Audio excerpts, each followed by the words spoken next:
কোন কোন পশু দ্বারা কোরবানি করা যাবে। এখানে আমাদের ভিতরে অনেকের ভুল ত্রুটি আছে। অনেকে এই সমাজে এখনো অনেক প্রচলন আছে, মুরগি কোরবানি করে, মোরগ কোরবানি করে, রাজাহাঁস কোরবানি করে। এগুলো দিয়ে কোরবানি হয় না, এটা ঠিকও না। হ্যাঁ, উট, গরু, মহিষ, দুম্বা, ভেড়া, ছাগল, এই কয় প্রকারের পশু দিয়ে কোরবানি করা যেতে পারে। এক্ষেত্রে উট এবং গরু এবং মহিষ এই তিনটায় 7 ভাগ পর্যন্ত নেওয়া যাবে, 1 থেকে শুরু করে 7। এখানে 2, 3, 4, 5, 6 যে কোনো সংখ্যায় আপনি কোরবানি করতে পারেন। 7 ভাগেও করতে পারেন, 2-ও করতে পারেন, 3-ও করতে পারেন, 5-এও করতে পারেন, 1-এও করতে পারেন। একটা গরুতে 7 জন সর্বোচ্চ এবং সর্বনিম্ন একজনই কোরবানি করতে পারেন। গরুর জন্য বয়স হচ্ছে 2 বছর, উটের জন্য 5 বছর, বকরি এবং ছাগলের জন্য 1 বছর।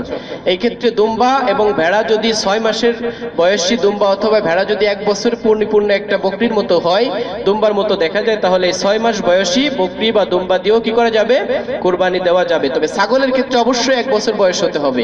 1 বছর বয়সের নিচেই হলে ওই ছাগল দিয়ে কোরবানি করা যাবে না। প্রিয় উপস্থিতি, এতটুকু আমরা বুঝতে পেরেছি? কথা বলেন, এই ব্যাপারে তো কারোর কোনো সমস্যা নেই। এবার আসি আমরা এক পশুতে শরিকের সংখ্যা বলেছি 7 শরিকের কোরবানি। 7 জন মিলে কোরবানি করলে সবার অংশ সমান হতে হবে। এই ক্ষেত্রে কারোর ধরেন 2000, কারোর 3000, কারোর 5000, কারোর 9000, এরকম অসম বন্টন হলে হবে না। 10-10কে যদি 7-10কে 70,000 হয়, প্রত্যেকের অংশটা সমান হতে হবে। এই সমানের বাইরে যে যদি কোরবানি করেন তাহলে সকলেরটাই নষ্ট হয়ে যাবে।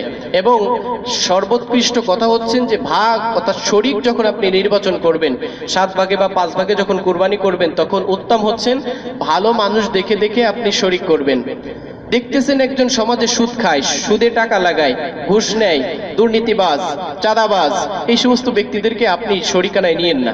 ভালো দেখে, মুত্তাকি দেখে, ভালো মানুষ। এখন ভিতরগত বিষয়টা তো আমি আপনি জানতে পারি না, এক্সটার্নাল দেখে নিন। বাহিরে যারা নামাজ কালাম পড়তেছে, ভালো কথা বলে, উল্টাপাল্টা পথে চলে না, সুদের সঙ্গে নেই, ঘুষের সঙ্গে নেই, সেই সমস্ত ব্যক্তিদের সঙ্গে আপনি শরিক করেন।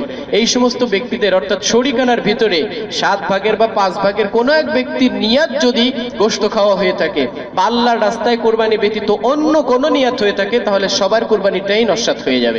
এজন্য শরিক অর্থাৎ এই কুরবানির ক্ষেত্রে 7 জনে বা 5 জনে মিলে যখন করবেন, তখন শরিকটা নেওয়ার জন্য খুব ভালোভাবে নির্বাচন করার চেষ্টা করবেন এবং সবার ইখলাস নিয়াতটা সবাই একটু শুনে নেবেন যে ভাই আসলে আমার আপনার ভিতরে বা তোমার ভিতরে কোনো এদিক ওদিক আছে কিনা, একটু যাচাই বাছাই করে নেবেন। এবারে দেখেন